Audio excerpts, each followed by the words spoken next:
Well, welcome back. Oh, no. Oh, dang it. Oh, no. Oh, no. Poor guy. Well, that's not good. Well, what I was going to say before that little earthquake happened is that there's a new intro. Hear it? You hear it? Hear it?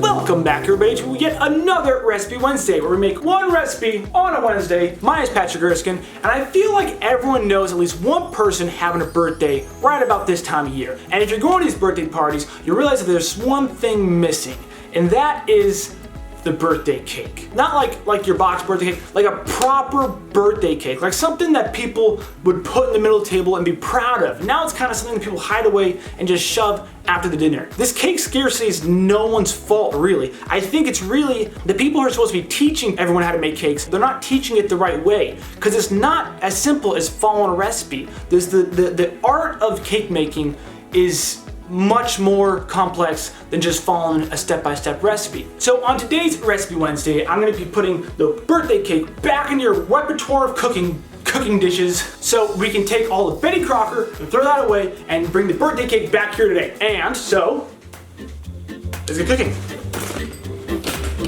Okay, hot dog. Okay, the first thing you need to realize when making a cake is to know that there's 3 different types of flour. There's bread flour, also known as high gluten flour, that's what you make bread out of. There's all-purpose flour, also known as AP flour, which has a lower gluten level. And there's cake flour, which is the most processed, but also has the least amount of gluten in it.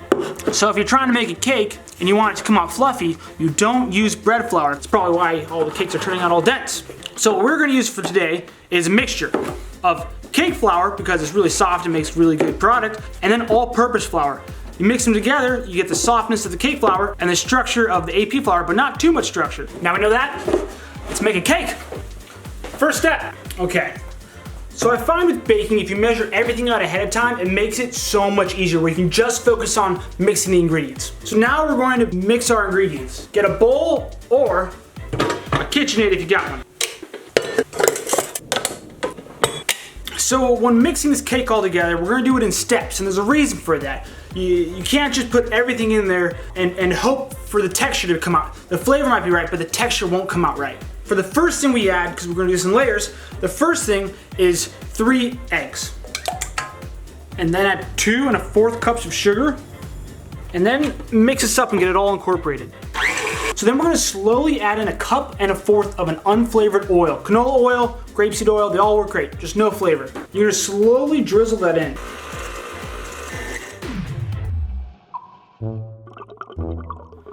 Okay, so mixing the sugar and eggs together is a technique called creaming. It's the act of mechanically adding air to the batter. So what's going on when you do that? It's coating the sugar crystals in egg, allowing them to stick together and hold air. But when you slowly add the oil, emulsifying it with the water in the egg, using the sugar as a stabilizer, it'll allow you to hold even more air, which will help you make an even fluffier cake. So while that's mixing, we're gonna mix all of our dry ingredients together. To do that, the best way is get a bowl and a sifter with little holes. So we're gonna sift together first 1 cup of AP flour, 1 cup of cake flour, 1/2 teaspoon of baking powder, 1/2 teaspoon of baking soda, and then 1/4 teaspoon of salt. So then sift that all together.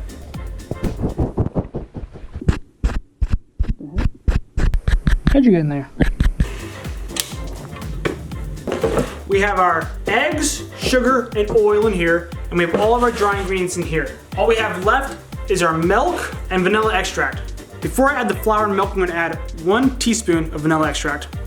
So I'm gonna turn it on, I'm gonna add it in halves. Half flour, half milk, then the last half the flour, then the last half the milk. That's just to promote that there's no flour clump balls in the batter.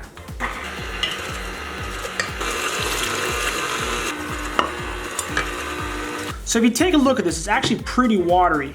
And that's okay, we want that, it's good. So we're gonna put this to the side and prep our cake pans. So to do that, we're gonna do that old trick where you take a piece of parchment paper, fold it in half, fold it in half again, fold it in half diagonally. Then once more. Then you got a pointy piece of paper, and then put your finger in the middle of the pan, right there. Take your paper, poke your finger, and wherever it rests, that's where you're gonna cut it. And you got yourself a circle. Perfect. So now we got our pie tins. We're gonna have 3 total. I only have 2 here because I only have 2, but I'll cook one later. Then you're gonna add 1/3 of your batter. Take a taste, because that's what we do. I'm a chef, so I gotta taste everything. Oh, wow! Whoop! Okay, now what we're gonna do is get some sprinkles. Evenly distribute, about 2 heavy pinches is good. We'll make it 3. And these will just sit on the top as they cook. We want it to be inside of the cake, so we're gonna give this a little roughhousing. And then in the oven at 325 for 20 minutes, just until it sets. We don't wanna really get any color. Now we got 3 cakes. We have a bottom, a middle, and a top. These 2 didn't really create a lump, so I'm not gonna cut it off. The top one I could slice, go like this and slice off the top to make it flat, but I wanna keep a little texture to this. I think that's okay. So I'm gonna put these aside, let them finish cool down, and then start on the frosting. So let's talk about frostings real quick. There's a whole bunch of frostings out there. There's meringue-based frostings, there's buttercream, there's a ton of them. The most basic one is buttercream, which is butter and powdered sugar with vanilla extract. I think there's a consensus that everyone pretends to love buttercream. It's like the most dense, bland, most boring way to make a frosting. Instead of doing 100% butter, if you divvy it up into some other ingredients that are similar to butter, it totally changes the flavor, the texture, everything about it, from making something that's really dense and kind of gross to something that's actually really enjoyable that people want to eat. So to make this new and improved buttercream, we first need to get our stand mixer. So to start this buttercream, we're going to be first adding 1 stick of room temperature butter, softened. We want it to be soft. And then 2 ounces of cream cheese. Now you might be confused about this next ingredient.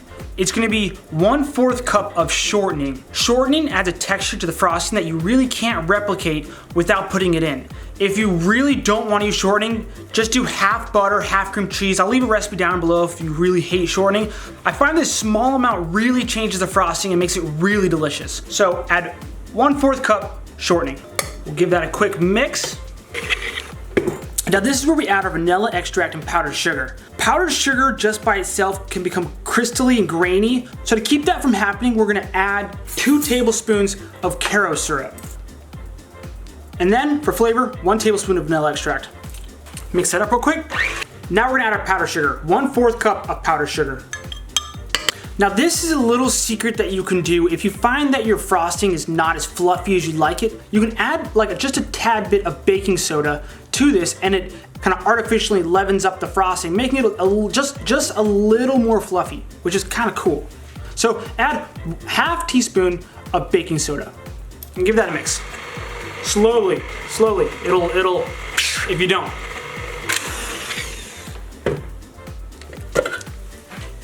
Now I have some beautiful, new and improved buttercream. Tastes delicious. And that's it, that's all we had to do. Now we just need to put the cake all together.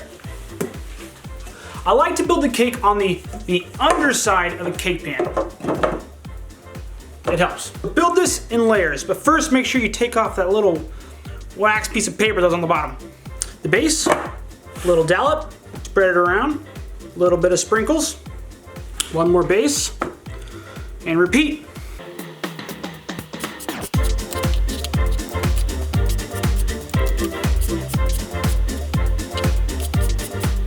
So now the cake has been constructed. It's structurally sound.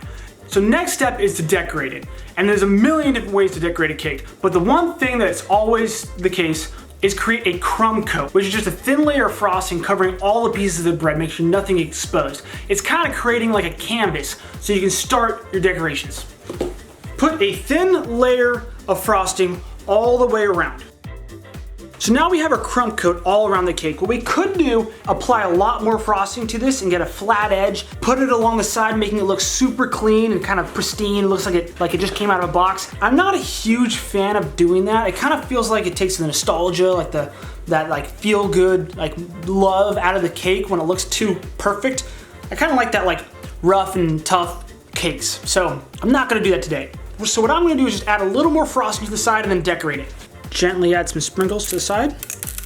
So now the cake is done. You don't need to do anything more than this to wow people. The flavor and texture alone on this cake is mind-blowing. It is so delicious. But if you want to take it that little step further and take like a loving homemade cake and make it something extravagant without being pretentious, do this.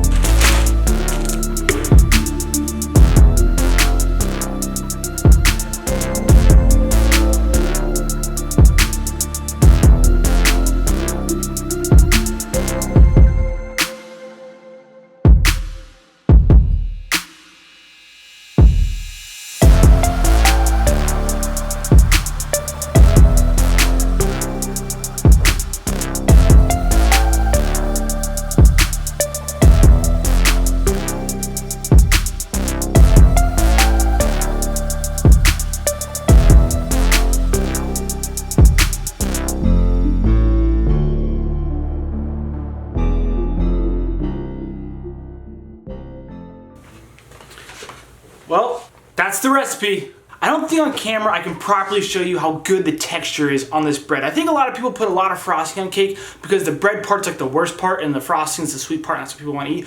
But when you do it right, the bread is all you want to eat. You just want that thin layer of frosting. And the toppings, I'll admit, are a bit overboard, but that's what a cake's for. It's like to catch people's eyes. I think it's more of like a hilarious joke of like over-exaggeration more than like anything else, but it's fun. It's like the ultimate like kid dream cake. Okay, now let's take a taste. Oh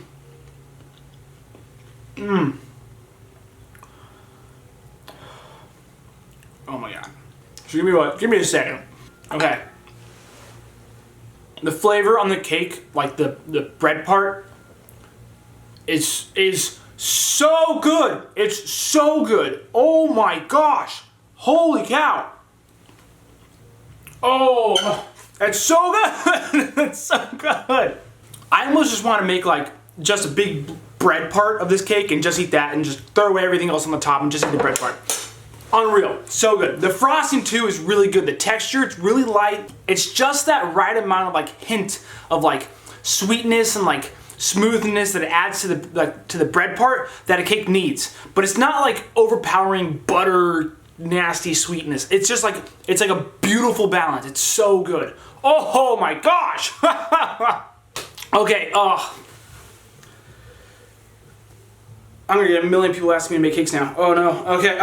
Well, I think that's it. I don't think we can do anything more to this cake to make it look more ridiculous. But, well, thank you very much for watching. If you liked today's episode, like today's recipe, definitely like, subscribe, do all that jazz, do notified, because YouTube doesn't tell anyone that my videos are out unless you're notified. And, as always, keep cooking. Bye. Oh, God. One last bite.